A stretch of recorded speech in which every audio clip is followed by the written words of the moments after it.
আজকে একটি স্বরচিত গল্প পাঠ করে শোনাচ্ছি। গল্পটি ভালো লাগলে সাবস্ক্রাইব করবেন, লাইক দেবেন ও শেয়ার করবেন। গল্পের নাম জাদুকর। ধূলি ধূসরিত প্ল্যাটফর্মের ওপর শতরঞ্জি বিছিয়ে ম্যাজিক দেখানোর সরঞ্জাম সমেত নিজেকে কিছুটা গুছিয়ে নিয়ে হুররে করে একটা ডাক দিলেন হেরম্ব। সঙ্গে সঙ্গে শুরু করে দিলেন হাতের খেলা। এক টুকরো সাদা কাগজ, আচমকা হয়ে গেল একটা কালো হাঁস, হাঁস থেকে বল, বল থেকে ফুল, ফুল থেকে বেলুন, বেলুন নেব। নিমেষের মধ্যে লোক জমতে শুরু করেছে। বাচ্চাটাকে থামান না, বেলুনটা ততক্ষণে উধাও।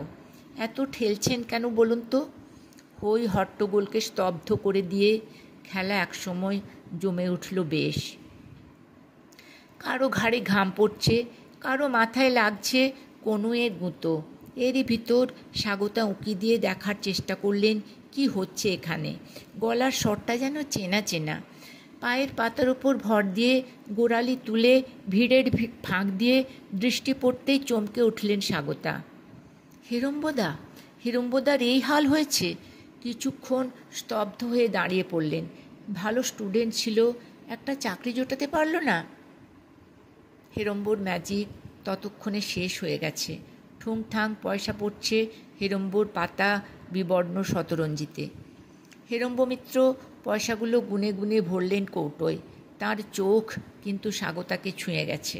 স্বাগতা ঝটিতি পিছন ফিরে হাঁটা শুরু করে দিলেন। স্বাগতা হাঁটতে হাঁটতে অনেক দূরে গিয়ে দাঁড়ালেন। চোখে সানগ্লাস, কাঁধে ব্যাগ, পরিপাটি সাজগোজ। স্বাগতাকে চাকরি করে? সঙ্গের মানুষটি কে? হিরম্ব স্বাগতাদের দিকে এগোতে লাগলেন। কতদিন পর দেখা, অথচ না চেনার ভান করে কেমন সরে পড়ল। এরকম হয়েছে কতবার। কত নিকট আত্মীয়, পরিচিত মানুষ চেনা তো দূরের কথা, ভূত দেখার মতো পালিয়ে বেঁচেছে। লজ্জা যেন তাদেরই বেশি। অথচ হেরম্ব এইসব চক্ষু লজ্জাকে বহুদিন গা থেকে ঝেড়ে ফেলে দিয়েছেন। এখন তার কাছে সবথেকে বড় ব্যাপার ছেলে বউয়ের মুখে হাসি ফোটানো। অনেক চেষ্টা করেও ভদ্রস্থ কোনো চাকরি জোটাতে পারলেন না। ব্যবসা করার জন্য তো ভালো রকম পুঁজি চাই। কোথায় পাবেন সেই পুঁজি? বলা যায় হেরম্ব একরকম শূন্য থেকে সংসার শুরু করেছিলেন। শান্তার হাত ধরে রেজিস্ট্রি অফিস থেকে সোজা বাড়িতে উঠেছিলেন হেরম্ব, কিন্তু বাবা ঢুকতে দেননি। অবশ্য বাড়িতে জায়গা পেলেও বিশেষ কোনো লাভ হতো না। সে সময় বাড়ির ইনকাম বলতে বাবার পেনশনের কিছু টাকা। হেরম্ব টিউশনি করে যা পেতেন বাবার হাতে তুলে দিতেন। সেই টাকাটুকু অবশ্য সেই দিন থেকে দেওয়া বন্ধ হয়ে গেল। এ দুঃখ হেরম্বর আজও যাবার নয়। উপায়ও ছিল না।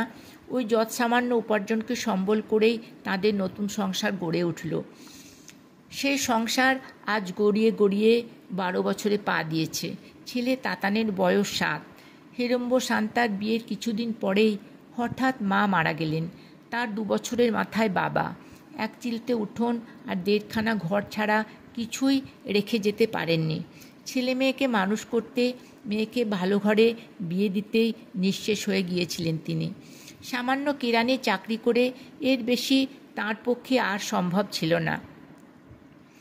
বাবা মা মারা যাবার পর মাথা গোঁজার একটা স্থায়ী আস্তানা ছাড়াও মিলল বাড়ির সামান্য কিছু আসবাবপত্র। কিন্তু এইসব দিয়ে তো আর পেট ভরে না। পেট ভরানোর জন্য তো কিছু উপায় একটা করতেই হয়। এই উপায় খুঁজতে খুঁজতেই কলেজে পড়াকালীন শখ করে ম্যাজিক শেখাটা এখন তার কাজে লেগে গেল। হিরম্ব পায়ে পায়ে এগিয়ে এলেন। একেবারে স্বাগতাদের সামনে এসে কাঁধে ঝোলানো ব্যাগটা শক্ত করে গুছিয়ে ধরে সরাসরি স্বাগতার দিকে তাকিয়ে একগাল হেসে বললেন, ভালো আছিস?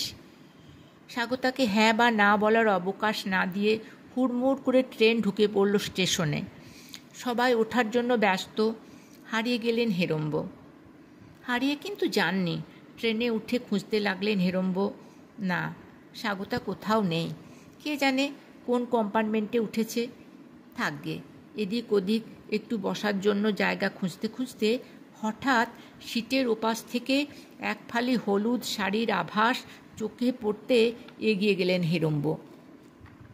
স্বাগতা, দেখ, আমি ভাবলাম তোরা বোধহয় অন্য কম্পার্টমেন্টে উঠেছিস।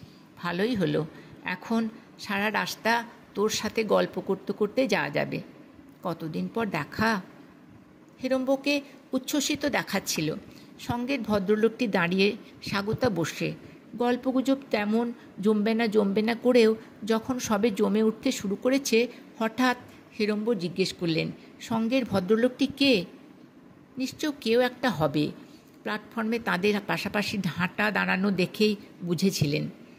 এবার স্বাগতা হেসে ফেললেন। আরে তুমি ওকে চিনতে পারছো না? তোমার ক্লাসমেট রমেশ, মানে আমার। শব্দ করে হাসলেন স্বাগতা। রমেশ? বিস্মিত হলেন হিড়ম্ব। না, আমি চিনতে পারিনি, সত্যিই পারিনি। অভিমানে হিড়ম্বর গলার স্বর ভারী হয়ে এলো।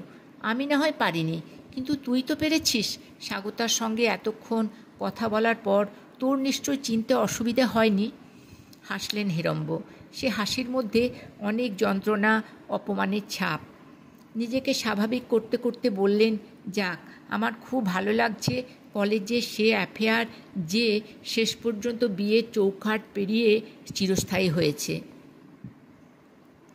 এবার হাসল রমেশ। সে হাসির মধ্যে কিছুটা করুণা আর তাচ্ছিল্য ছিল কি?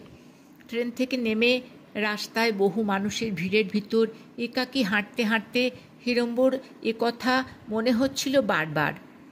কিন্তু দু একটা মামুলি কথা ছাড়া তেমন একাত্ম হলো কই? বরং কায়দা করে হিড়ম্বর সঙ্গে তাদের যে বিস্তর ফারাক, সে কথা শুনিয়ে দিল ঘুরিয়ে ফিরিয়ে। রমেশ কলেজে পড়ায়, স্বাগতাও যে কলকাতার এক নামকরা স্কুলের টিচার, সে কথাও শোনাতে ভুল করেনি রমেশ। হ্যাঁ, ওদের যে তার থেকে বিস্তর ব্যবধান, সে কথা বেশ মজবুত করেই বুঝিয়ে দিল তাকে।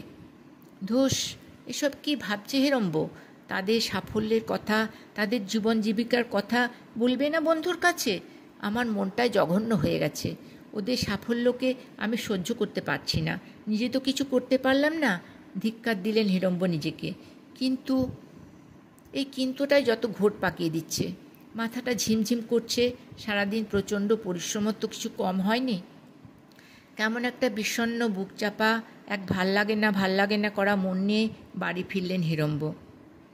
ঘরে ঢুকতেই চোখে পড়ল হিড়ম্বর ছেলে তাতান ম্যাজিক খেলা দেখাচ্ছে ঠিক বাবার মতো ভঙ্গি করে।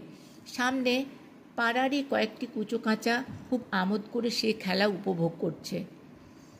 তাতানের মাথায় একটা টুপি, চোখে একটা মেলায় কেনা সানগ্লাস, গলায় ঝোলানো একটা খেলনা দূরবীন। হিড়ম্ব হাত পা ধুয়ে লম্বা হয়ে শুয়ে পড়লেন। কিসের একটা অভাব যেন হিড়ম্বকে কুড়ে কুড়ে খাচ্ছিল। রাজার হালে না হলেও হিড়ম্বর সংসারে টানাটানি ছিল না। যখন কোনো দিকে আসার আলো দেখতে পাওয়া যাচ্ছিল না, ঠিক সেই সময় পয়সা ইনকামের রাস্তাটা যেন আচমকায় মাথার মধ্যে এসে টোকা মারে। ম্যাজিক নিয়ে নতুন করে ভাবনা চিন্তা শুরু করেন। শান্তা কিন্তু আজও জানে না হিড়ম্ব স্টেশনে স্টেশনে খেলা দেখান। হিড়ম্ব ভালো ম্যাজিশিয়ান, মাঝে মাঝে শো করেন, ব্যাস এইটুকুই। সেই প্রথম দিন থেকেই হিড়ম্ব ম্যাজিক দেখানোর ধরনটা শান্তার কাছে আড়াল করে গেছেন। কোথায় দেখান, কিভাবে দেখান, সেসব শান্তাকে জানতে দেননি। হিড়ম্বর মাঝে মাঝে হাসি পায় যখন শান্তাকে বানিয়ে বানিয়ে হরেক রকম গল্প শোনান তিনি, আর শান্তা অম্লান বদনে সেসব বিশ্বাস করে বসেন।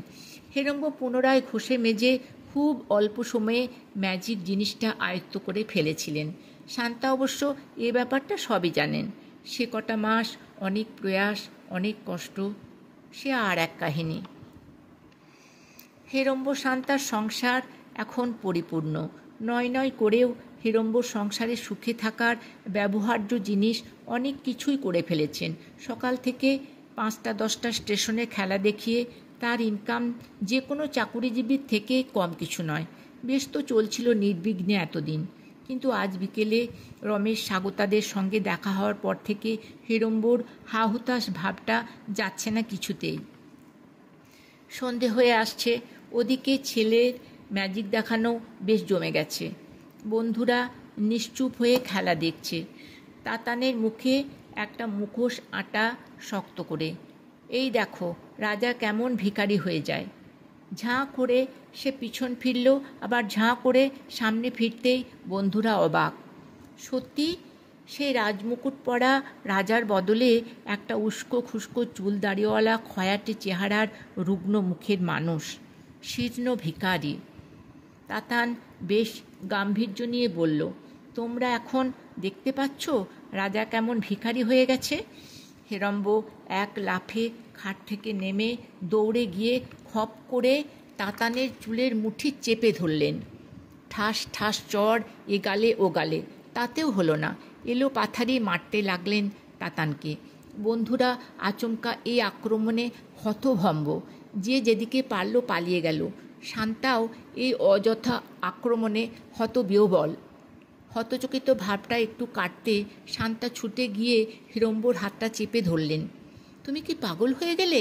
শান্তা বুঝে উঠতে পারছেন না হিড়ম্ব ছেলের উপর এমন ক্ষেপে উঠলেন কেন। হিড়ম্ব এমনিতে খুবই শান্ত প্রকৃতির, খুব অন্যায় না করলে ছেলের গায়ে কখনো হাত তোলেন না, তাছাড়া এইভাবে।